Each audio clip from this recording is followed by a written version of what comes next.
हैदर को क्यों मिली छूट? वकील का दावा, सारे डॉक्यूमेंट्स एटीएस के पास, लिस्ट में नाम नहीं, बेटी बनी कवच। दिल्ली, मैं पाकिस्तान की बेटी थी लेकिन अब बहू भारत की हूँ। मैं पाकिस्तान नहीं जाना चाहती, इसलिए मुझे यहीं रहने दिया जाए। मैं सचिन की शरण में हूँ और इनकी अमानत हूँ।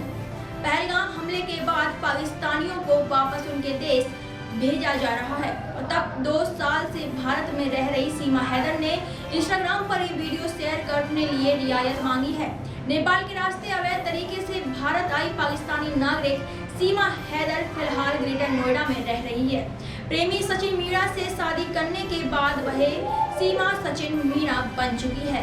पाकिस्तानियों को डिपोर्ट किए जाने के बाद से सवाल उठ रहे हैं कि सीमा हैदर का क्या होगा, क्या उसे भी सरकार पाकिस्तान भेजेगी? हालांकि सीमा के वकील एपी सिंह का दावा है कि पहलगाम हमले के बाद पाकिस्तानियों की जो लिस्ट बनी है उसमें सीमा का नाम नहीं है।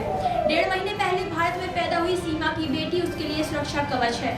सीमा हैदर के वकील एपी सिंह ने हमें फिर 3 कारण बताए जिनकी वजह से सीमा हैदर को पाकिस्तान वापस नहीं भेजा जाएगा, जिसमें से पहला कारण, सीमा यहाँ वीजा लेकर नहीं आई। वो जब आई तो उसकी जांच हुई और वो गिरफ्तार भी हुई। अब भी जांच चल रही है। उसके लिए सरकार और जांच एजेंसियों ने जो गाइडलाइन बनाई है वो उसका पालन कर रही है। इसलिए पहलगाम हमले के बाद बनी उस लिस्ट में वो शामिल नहीं की गई जिन्हें पाकिस्तान भेजा जाना था। दूसरा और सहम से सबसे अहम कवच उसका परिवार बना। उसके पति और ससुराल वाले सभी लोग भारतीय हैं। सबसे बड़ा कवच उसकी 5वीं संतान यानी 1.5 महीने पहले भारत में पैदा हुई उसकी बेटी है।